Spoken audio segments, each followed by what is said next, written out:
بسم اللہ الرحمن الرحیم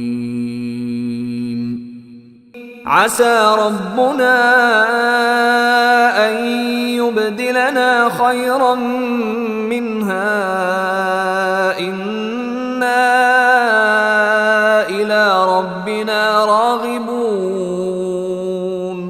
كذلك العذاب وَلَعَذَابُ الْآخِرَةِ أَكْبَرُ لَوْ كَانُوا يَعْلَمُونَ إِنَّ لِلْمُتَّقِينَ عِندَ رَبِّهِمْ جَنَّاتِ النَّعِيمِ أَفَنَجْعَلُ الْمُسْلِمِينَ كَالْمُجْرِمِينَ ما لكم كيف تحكمون أم لكم كتاب فيه تدرسون إن لكم فيه لما تخيرون أم لكم أيمان علينا بالغة إلى يوم القيامة إن لكم لما تحكمون سلهم أيهم بذلك زعيم الحمد لله رب العالمين نحمده نصليه على رسوله الكريم فأعوذ بالله السميع العليم من الشيطان الرجيم من همزه ونفسه ونفخه بسم الله الرحمن الرحيم ربی زدنی علما اللہم ربی زدنی علما ربی اشرح لی صدری ویسر لی امری واحلل عقدۃ من لسانی یفقہ قولی اللہم اجعلنا منہم من الذین آمنوا وعملوا الصالحات وتواصوا بالحق وتواصوا بالصبر آمین یا رب العالمین ثم اما بعد السلام علیکم ورحمۃ اللہ وبرکاتہ۔ تمام طرح کی تعریفیں اس واحد معبود برحق اللہ عز و جل کو لائق و زیبا ہے جس نے ہمیں مسلمان بنا کر پیدا کیا۔ لاکھوں کروڑوں ہزاروں درود تمام انبیاء اور خاص کر آخری پیغمبر مصطفیٰ صلی اللہ علیہ وسلم پر اور ان کی آل اور ان کے اصحاب پر، لاکھوں کروڑوں ہزاروں شکرانے کے سجدے اور سر تسلیم خم اس واحد معبود برحق کے آگے جس نے ہمیں توفیق دی کہ ہم قرآن کو سمجھ کر پڑھ سکے، ورنہ ہم اس کے اہل نہ تھے۔ انشاءاللہ تعالی بإذن اللہ آج ہم سورۃ القلم کا چوتھا پارٹ کریں گے، آیت نمبر 32 سے آیت نمبر 32۔ بسم اللہ الرحمن الرحیم۔ عسیٰ امید ہے، ربنا ہمارا رب، این کہ یبدلنا ہمیں بدلے میں دے، خیرن بہتر، منہا اس سے، انا بے شک ہم، الی ربنا اپنے رب کی طرف، راغبون راغب رجوع کرنے والے ہیں۔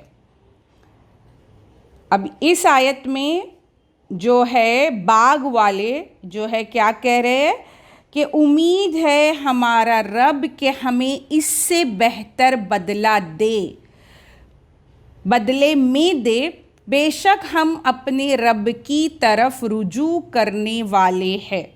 اب جب ان کا باغ جل گیا تو ہم نے دیکھے آیت نمبر 30 میں وہ کیا کرنے لگے، ایک دوسرے کو ملامت کرنے لگے، ایک دوسرے کو الزام دینے لگے۔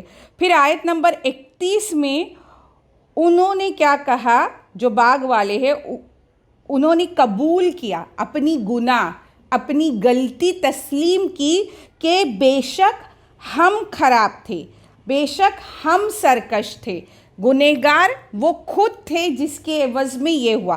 پھر آیت نمبر 32 میں جو بہترین عمل انہوں نے کیا کہ اس گناہ کو قبول کیا. قبول کرنے کے بعد اللہ سبحانہ و تعالیٰ کی طرف پلٹے, توبہ کی, اپنے گناہ کو قبول کر کے توبہ کی اور اپنے رب کی طرف پلٹے اور اللہ عز و جل سے امید رکھی کہ اللہ سبحانہ و تعالیٰ ہم کو اس کا بہتر بدلہ دے گا.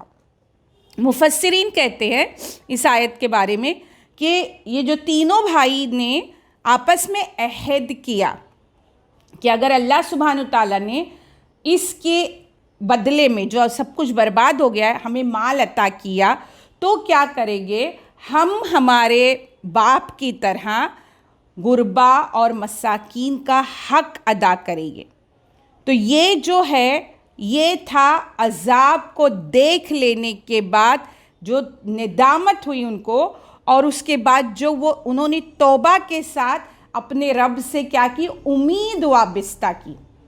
تو یہ جو ہے یہ آیت میں اس بات کے لیے ہم کو اشارہ ملتا ہے کہ یہ ہے کہ وہ فوراً غلطی قبول کرنا, ہٹ دھرمی نہیں کی, اور اس کے بعد توبہ کرنا, اور اس کے بعد اللہ سبحانہ تعالیٰ کی طرف رجوع ہونا. اب ہم کو مظہری میں ملتا ہے, امام بغوی نے حضرت عبداللہ بن مسعود رضی اللہ تعالیٰ عنہ سے نقل کیا ہے کہ ابن مسعود رضی اللہ تعالیٰ عنہ نے فرمایا کہ مجھے یہ خبر پہنچی ہے کہ جب ان سب لوگوں نے سچے دل سے توبہ کر لی تو اللہ عز و جل نے ان کو اس سے بہتر باغ عطا فرما دیا. مطلب اللہ سبحانہ تعالیٰ سچی توبہ اگر کی جائے اور اللہ سے امید رکھی جائے تو اللہ سبحانہ تعالیٰ, یہ ہم کو حدیث ملتی ہے مظہری میں. پھر آگے ہم دیکھتے ہیں اللہ سبحانہ تعالیٰ آیت نمبر 32 میں بیان کرتے ہیں, کذالک یوں ہوتا ہے, العذاب عذاب, و اور لعذاب الآخرتی البتہ آخرت کا عذاب اکبر سب سے بڑا ہے, لو کاش کانو وہ یعلمون جانتے. اسی اللہ سبحانہ تعالیٰ اب اس آیت میں کیا کرے, یہ پورا جو منظر کھینچا گیا تھا باغ والوں کا, اس کے بعد اللہ سبحانہ تعالیٰ کیا فرماتے ہیں کہ یوں ہوتا ہے عذاب اور آخرت کا عذاب البتہ اس سے بڑا ہے, کاش وہ جانتے. اب یہاں پر اللہ سبحانہ تعالیٰ نے یہ جو ہے اہل مکہ کو جو ہے خطاب کیا, اور اس کے بعد جو اہل مکہ میں جو قحط کا عذاب آیا, پھر یہ باغ والوں کا جو قصہ ہے کہ ان کا کھیت جل کر خاک راکھ کر دیا گیا.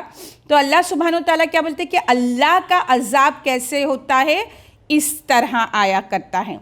اور دنیا میں عذاب آ جانے کے بعد یہ نہیں ہوتا کہ یہ آخرت کے عذاب کا کفارہ بنے گا, بلکہ آخرت کا عذاب جو ہے اس سے بہت زیادہ سخت ہے. یہ تو دنیا کا عذاب ہوا جو تمہارے اوپر آیا, اور اس کے آنے کی وجہ کیا تھی, اس کے آنے کی وجہ یہ تھی کہ اللہ کے حکم کی مخالفت. دنیا میں عذاب کے آنے کی وجہ اللہ سبحانہ تعالیٰ کیا بیان کرتے ہیں, اللہ کے حکم کی مخالفت اور اللہ کے دیے ہوئے مال میں بخل کرنے والوں کو ہم دنیا میں اسی طرح عذاب دیتے ہیں. اب جو مال تھا ان کا, اس میں انہوں نے کیا کیا تھا, بخل کیا تھا. تو اللہ سبحانہ تعالیٰ کیا فرماتے کہ یہ جو ہے عذاب اس طرح آتا ہے. اب یہ آیت ہمیں کیا بتا رہی ہے کہ دنیا میں جو عذاب آ رہے ہیں, ہم جو ایکسپیرینس کر رہے ہیں, تو وہ عذاب جو ہے وہ کیا ہے کہ یہ ہمارے ہی گناہوں کے سبب ہے. اللہ سبحانہ تعالیٰ نے آیت نمبر 33 میں کہا کہ اسی طرح آتا ہے عذاب, اور یہ جو عذاب ہے تمہارے گناہوں کا کفارہ نہیں بن سکتا اور نہ ہی آخرت کے گناہوں کو تمہارے کم کر سکتا ہے، بلکہ یہ اس لیے آتا ہے تاکہ تم اس سے عبرت حاصل کرو، تاکہ تم تمہارا جو طرز عمل ہے اسے بدل سکو، تاکہ تم اگر گناہوں کے راستے پر گامزن ہو تو تم صراط مستقیم پر پلٹ آؤ، تاکہ تم توبہ کرو سکو، تاکہ تم اللہ کی طرف رجوع کرو۔ تو یہ کیا ہے؟ یہ تمہارے لیے عذاب جو ہے ویک اپ کال ہے، تمہیں جگانے کے لیے ہے، تمہیں ہوش میں لانے کے لیے کہ جو طرز عمل پر تم ہو اس کو چھوڑ دو۔ تو یہ ہوتا ہے عذاب، اور آخرت کا عذاب بہت بڑا ہے۔ اب یہاں پر جو تھا، جو آیت نمبر 17 سے باغ والوں کا قصہ شروع ہوا تھا، تو یہاں تک یہ پورا جو ہے آیت نمبر 33 تک پورا وہ ایک پیسیج ہے جس کو اللہ سبحانہ تعالیٰ نے بیان کیا۔ لیکن کیا ہوتا ہے کہ یہ افسوس کا مقام ہے کہ ہم اس حقیقت کو جانتے ہیں لیکن ہم کیا کرتے، اس کی پرواہ نہیں کرتے۔ پرواہ کس طرح نہیں کرتے کہ عذاب آتا ہے تو ہم اسے اپنی گناہوں کی وجہ سے ہے یہ تسلیم نہیں کرتے، بلکہ اس کے دوسرے وجوہات تلاش کرتے ہیں۔ تو کیا ہوتا ہے، پے در پہ عذاب آنا اس لیے ہے کہ ہم جو راستے پر چل رہے ہیں وہ ٹھیک نہیں ہے، وہ درست نہیں ہے، اسے ہمیں بدلنا ہے۔ تو یہ پورا ایک قصہ تھا جو اللہ عز و جل نے باغ والوں کے ذریعے بہترین مثال کی طرح بیان کیا، تاکہ ہم کیا کریں، ہم عبرت حاصل کریں، وہ عمل نہ کرے جو باغ والوں نے کیا، وہ عمل نہ کرے جو قریش مکہ نے جو ہے اہل مکہ نے کیا تھا، وہ کام ہم نہ کریں۔ پھر اب اس کے بعد یہاں سے اللہ سبحانہ تعالیٰ بیان کرتے ہیں متقین کی کچھ صفت کہ کیسے ہم فرق کریں گے، کیسے ہم فرق کریں گے۔ آگے آتا ہے آیت نمبر 34 میں، اِنَّا بے شک للمتقین پرہیزگاروں کے لیے، عند پاس ربہم ان کے رب، جناتی جنت، باغات، نعیم نعمتوں کے باغات، بے شک پرہیزگاروں کے لیے ان کے رب کے پاس نعمتوں کے باغ ہے۔ اب یہاں پر اللہ سبحانہ تعالیٰ جو ہے پرہیزگاروں کی جو ہے ایک بہترین انعام جو انہیں دیا جانے والا ہے وہ ہے جنات نعیم، نعمتوں کے باغات۔ اب ہم دیکھتے ہیں کہ نعیم کیا ہوتا ہے۔ ہم دیکھتے ہیں کہ جو پرہیزگاروں کے لیے اللہ سبحانہ تعالیٰ نے کہا کہ اللہ عز و جل کے پاس نعمتوں کے باغات ہے۔ نعیم جو ہے اس کو ہم اس طرح سمجھ سکتے ہیں کہ وہ رحمت ہے اللہ کی۔ کیسی رحمت ہے؟ وہ ایک ایسی رحمت ہے جس میں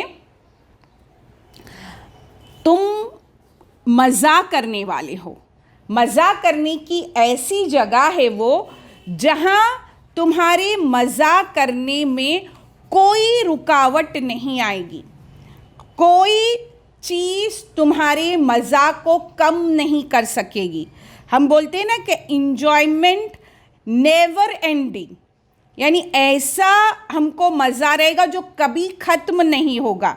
ایسے ہمارے لیے اللہ سبحانہ تعالیٰ نے، جیسے ہم ہوٹل میں جانے سے پہلے ہماری سیٹ ریزرو کرتے ہیں کہ اگر ہوٹل میں بہت رش ہوا تو مجھے بیٹھنے جگہ نہیں ملے گی، تو ایسے ریزروڈ گارڈنز ہے، ایسے مطلب بک کیے گئے ہیں، ریزرو ہے، میرے نام کا وہ باغ ہے جو اللہ سبحانہ تعالیٰ نے مجھے وہاں رکھا ہوا ہے۔ اور وہ ایسے گارڈن ہیں، وہ ایسے باغات ہیں کہ جس میں کوئی مچھر، کوئی مکھی، کسی ایسی چیز کا دخل نہیں ہے جو تم کو تھوڑا بھی تکلیف کا باعث بنے یا تمہاری مزہ میں تھوڑی بھی خلل یا رکاوٹ آئے، اسے کہتے ہیں نعیم۔ ایسی لگاتار مسلسل نعمت جو تم کو مزہ دے اور وہ نہ کبھی ختم ہوگی اور نہ اس میں کوئی رکاوٹ آئے گی. تو یہ اتنا بہترین یہ جو ہے ہم دیکھتے ہیں کہ اگر میرا گھر بہت شاندار بھی بنگلہ ہے, بہت بہترین بنگلہ بھی ہے, لیکن مچھر یا مکھی آئے تو مجھے تکلیف کا باعث بنتے ہیں, ہے نا. ہم پریشان ہوتے ہیں کہ اتنے مچھر ہے, مکھی ہے. تو اللہ سبحانہ وتعالیٰ نے کیا کہا کہ وہ جو ہے باغات وہ ان تمام چیزوں سے کیسے ہوگے, صاف ستھرے ہوگے, کلین ہوگے. اور یہ متقین کے لیے ہے, یہ جو ریوارڈ ہے یہ متقین کے لیے, پرہیزگاروں کے لیے ہے. پھر اللہ سبحانہ وتعالیٰ آیت نمبر 35 میں بیان کرتے ہیں, ایک مسکنسیپشن ہوتا ہے لوگوں کا, اس کا جواب دیا جا رہا ہے. سوال سے شروع ہوتی ہے یہ آیت. جو کویسچن ورڈ ہے کیا, کیا, فنجعلو, کیا ہم کر دیں گے, المسلمین, مسلمانوں, کالمجرمین, مجرموں کی طرح. اللہ سبحانہ تعالیٰ سوال کر رہے تو کیا ہم مسلمانوں کو کر دیں گے مجرموں کی طرح. اب یہاں مسلمین جو ہے مسلم کی جمع ہے اور مجرمین مجرم کی جمع ہے, اور مسلم کا معنی ہوتا ہے فرما بردار, اطاعت گزار. اب مجرم کی معنی ہم دیکھتے ہیں. یہاں سوال کیا جا رہا ہے کیا اللہ سبحانہ تعالیٰ مسلمانوں کو مجرموں کے برابر کر دیں گے. اب ہم دیکھتے ہیں کہ مشرکین مکہ جو ہے پہلے تو کیا تھا, ان کا یقین ہی نہیں تھا قیامت آئے گی, وہ اس بات کو مانتے ہی نہیں تھے.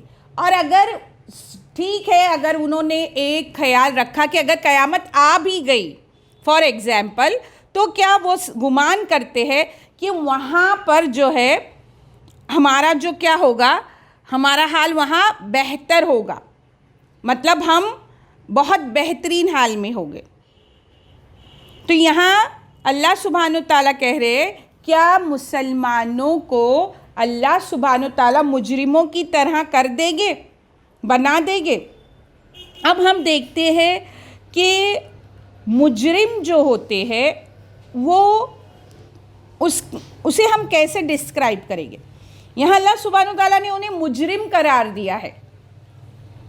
مجرم ہم کسے کہتے ہیں کہ کوئی ایک شخص ہے جس نے کوئی گناہ کیا ہو اور اس پر ایک مقدمہ درج ہوتا ہے اور عدالت میں اسے حاضر کیا جاتا ہے, اور پھر جو جج ہے اس کا وہ تمام ثبوت کے ثابت ہو جانے کے بعد یہ قرار دیا جاتا ہے کہ یہ شخص مجرم ہے, اس نے یہ گناہ کیا ہے اور اس کے ثبوت ہے اور اس بنا پر یہ مجرم ہے. اب اللہ سبحانہ تعالیٰ نے اس آیت میں ان لوگوں کو مجرم کہہ کر خطاب کیا ہے. اس سے ہمیں کیا پتہ چلتا ہے کہ اللہ سبحانہ تعالیٰ نے ان کے تمام حالات کو دیکھنے کے بعد, اللہ عز و جل سے کوئی چیز پوشیدہ نہیں ہے, تو سب کچھ جان کر وہ ثبوت ہے اللہ سبحانہ تعالیٰ کے پاس جس نے ثابت کیا ہے کہ یہ لوگ کیا ہے, مجرم ہے. اس بنا پر انہیں کیا کہا گیا کہ مجرم کہہ کر پکارا گیا ہے. اب اگر مجرم اور مسلم میں فرق نہ ہو, ہے نا, اگر انسان غلط کام کرتا رہے اور اس کے لیے کوئی جگہ نہ ہو سزا دینے کی اس دنیا میں, جہاں مجرموں کے لیے کوئی سزا کی جگہ نہ ہو, مطلب مجرم جو ہے دن دہاڑے چوری بھی کرے اور وہ پکڑا بھی نہ جائے, لوگوں کا مال بھی غصب کرے اور اسے سزا نہ ملے, ہے نا. اب بائی نیچر ہیومن نیچر کیا ہے, ہماری فطرت کیا ہے کہ ہماری فطرت چاہتی ہے کہ مجھے انصاف ملے. اگر میرے ساتھ کوئی ناانصافی ہوتی ہے, اگر میرے ساتھ میرے حقوق کی ادائیگی میں کوئی ناانصافی کی جائے, تو ہمارا ہیومن نیچر کیا ہے کہ ہم انصاف چاہتے ہیں, کیونکہ یہ بائی بورن ہمارے اندر اللہ عز و جل نے جو ہے پیوست کیا ہے کہ انصاف جو ہے اس کی ڈیمانڈ. تو اللہ سبحانہ تعالیٰ سب سے بڑے عدل کرنے والے ہیں.